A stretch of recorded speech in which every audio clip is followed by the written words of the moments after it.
இறையேசுவில் அன்பார்ந்த சகோதர சகோதரிகளே, உங்கள் அனைவருக்கும் இயேசு கிறிஸ்துவின் அருளும் ஆசீரும் என்றும் உங்களோடு இருப்பதாக. இந்த நாள் உங்கள் வாழ்க்கையிலே மகிழ்ச்சி நாளாக மாறட்டும்.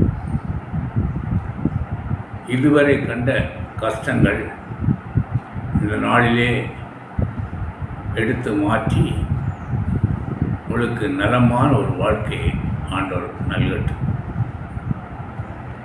அருமையானவர்களே, இந்த நாளிலே நாம் தியானத்திற்காக எடுத்துக்கொண்ட இறைவார்த்தை நீதிமொழிகள் 3வது அதிகாரம் 7வது திருவசனம். உன் களஞ்சியங்கள் நிறைந்திருக்கும், உன் களஞ்சியங்கள் நிறைந்திருக்கும். அருமையான இறைவார்த்தை. சகோதரர்களே, இன்று பலர் இல்லங்களிலே களஞ்சியங்கள் காலியாக இருக்கிறது. பல குடும்பங்களிலே ஒருவேளை உணவுக்கு கூட கஷ்டப்படுகிறவர்கள் இருக்கிறார்கள். பல குடும்பங்கள் பலவிதமான துன்பத்தின் நடுவே கடந்து செல்கிறது. பலதரப்பட்ட வியாதிகள், பலவிதமான பிரச்சனைகள், தாங்கள் எடுக்கிற பிரயாசம், கையின் பிரயாசம் ஆசீர்வதிக்கப்படுவதில்லை. குடும்பத்திலே என்றால் ஒரு சமாதான சந்தோஷம் இல்லை. கணவன் மனைவிடையே ஒரு ஒற்றுமை இல்லை. பிள்ளைகளோடு ஒரு நல்ல உறவில்லை. பலவிதமான துன்பங்களின் நடுவே பல குடும்பங்கள் கடந்து சென்று கொண்டிருக்கிறது. கடன் பாரங்கள், யாரிடம் சொல்வோம் என்று திகைத்த நிலையிலே நாம் வாழ்ந்து கொண்டிருக்கிறோம். இங்கே இறைவனுடைய வார்த்தை சொல்லுகிறது, உன் களஞ்சியங்கள் நிறைந்திருக்கும் என்று சொல்கிறது. ஆமாம், இறைவனுடைய வார்த்தை ஒருபொழுதும் பொய்க்காது. இறைவனுடைய வார்த்தை ஒருபொழுதும் செயல்படாமல் போகாது. இறைவனுடைய வார்த்தையை சிந்தித்து அதை தியானித்து நாம் அதன்படி நடந்தோம் என்றால் நம்முடைய இல்லம் களஞ்சியம் நிறைந்திருக்கும். நம்முடைய தேவைகளை எல்லாம் சந்திக்கப்படும். நான் நினைப்பதற்கு மேலாக, கேட்பதற்கு மேலாகவே சந்திக்கப்படும். அதற்கு சில விதிமுறைகளை நீதிமொழிகள் நமக்கு கூறுகிறது. முதலாவதாக,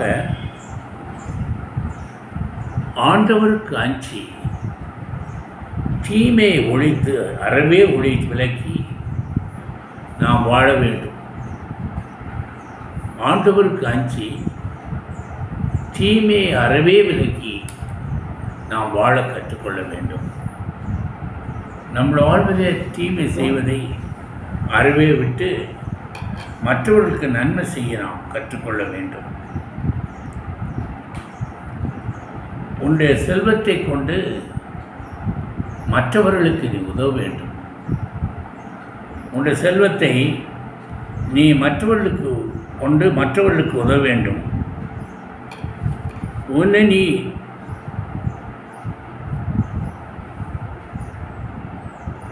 ஆண்டவருக்கு உன் உடல் நலம் பெறும், உன் எலும்புகள் உரம் பெறும். உன் செல்வத்தை கொண்டு அவரை போற்று, ஆண்டவரை போற்று. உன் விளைச்சலின் எல்லாவற்றிலும் முதற் பலனை ஆண்டவருக்கு காணிக்கையாக கொடு. இப்படி சில கண்டிஷன்கள், சில சட்டங்களை இறைவார்த்தை நீதிமொழிகள் கூறுகிறது. அருமையானவர்களே, இன்று நாம் கோயிலுக்கு சென்றால் காணிக்கை போடுவதை கூட பலரும் வெறுங்கையாக போகிறோம். கோயிலுக்கு வரும்போது வெறுங்கையாக வராதே என்று சொல்கிறது வேதம். ஆனால் நம்முடைய உழைப்பின் ஒரு பயனை, ஒரு பகுதியை ஆண்டவருக்கு நாம் காணிக்கையாக கொடுக்க வேண்டும் என்று சொல்கிறோம். இங்கே முதற் பலனை ஆண்டவருக்கு காணிக்கையாக கொடு என்று சொல்கிறோம். முதற் பலன் மாத்திரமல்ல, அதோடு கூட 10ல் ஒரு பகுதியை ஆண்டவருக்கு காணிக்கையாக, வருமானத்திலே 10ல் ஒரு பகுதியை ஆண்டவருக்கு காணிக்கையாக கொடு என்று வேதம் சொல்கிறது. அவ்விதமாக கொடுக்கும் பொழுது ஆண்டவர் தன் விண்ணுலக பலகனை திறந்து உன் களஞ்சியம் நிரம்பி வழிபடியாக உன்னை ஆசீர்வதிப்பார் என்று சொல்லப்படுகிறது. அருமையானவர்களே, நம்மளே எத்தனை பேர் நீ யோசித்து பாருங்கள். உங்கள் களஞ்சியம், உங்களுடைய வருமானத்தில் எத்தனை பேர் கடவுளுக்கு 10ல் ஒரு பகுதி கொடுக்கிறீர்கள்? நான் படிக்கிற காலத்திலே ஒரு சகோதரர் இல்லத்தில் எங்களுடைய ப்ரொஃபஸர் வீட்டிலே நான் தங்கியிருந்தேன். அப்பொழுது எங்கள் ப்ரொஃபஸருக்கு வருமானம் 2000 ரூபாய். அவருடைய சம்பளம் 2000 ரூபா தான். நான் சொல்வது 1960-62. அந்த 2000 ரூபா வருமானத்தை கூட ஒரு மனைவி கையில் கொடுப்பார். அவங்க அதை வாங்கி 200 ரூபா ஒரு பெட்டியில் வைப்பார்கள். அப்போ அந்த அக்காட்ட கேட்டேன், ஏன் நீங்கள் இந்த 200 ரூபாயை தனியாக வைக்கிறீங்கக்கான்னு கேட்டேன். ஐயோ, அது கடவுளுக்கு உள்ளது, அதை நாம் தொடவே கூடாது. சம்பளத்தில் முதல் பலனை கடவுளுக்கு கொடுக்க வேண்டும்.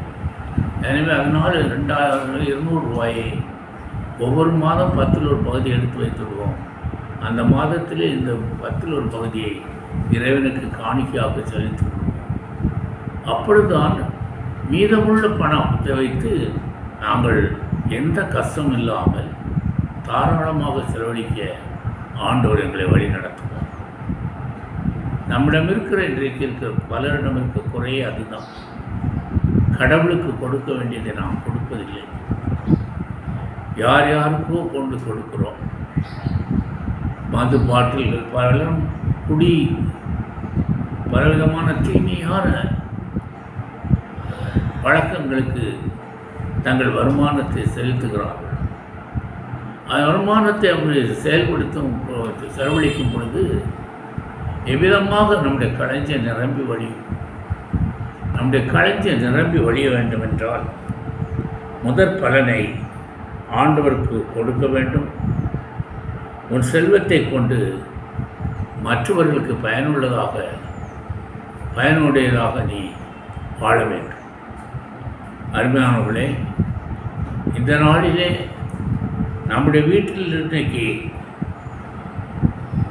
தேவைக்கு வேண்டிய பொருளாதாரம் இல்லை என்று இருப்பதற்கு ஒரே காரணம், நாம் கடவுளுக்கு கொடுக்க வேண்டிய அந்த 10ல் ஒரு பகுதியை கொடுப்பதில்லை. கடவுளுக்கு செலுத்த வேண்டிய முதல் பலனை செலுத்துவதில்லை. மற்றவர்களுக்கு நம்மிடம் இருப்பதில்லை, உதவுவதில்லை. பல நேரங்களிலே ஆண்டவருக்கு அஞ்சி நடப்பதில்லை. தீமையே நாம் விதைத்து கொண்டிருக்கிறோம். எனவே தான் நம் களஞ்சியம் காலியாக இருக்கிறது. களஞ்சியம் நிரம்ப வேண்டும் என்றால் நீ உன் வாழ்க்கையிலே முதலாவதாக கடவுளுக்கு அஞ்சி நடக்க பழகும். தெய்வமே ஞானத்தின் தொடக்கம் என்று சொல்வார். அந்த தெய்வ பயம் வந்து விட்டாலே உனக்கு இதை ஞானம் கிடைக்கும். ஞானம் உனக்கு புத்தியை கொண்டு வரும்.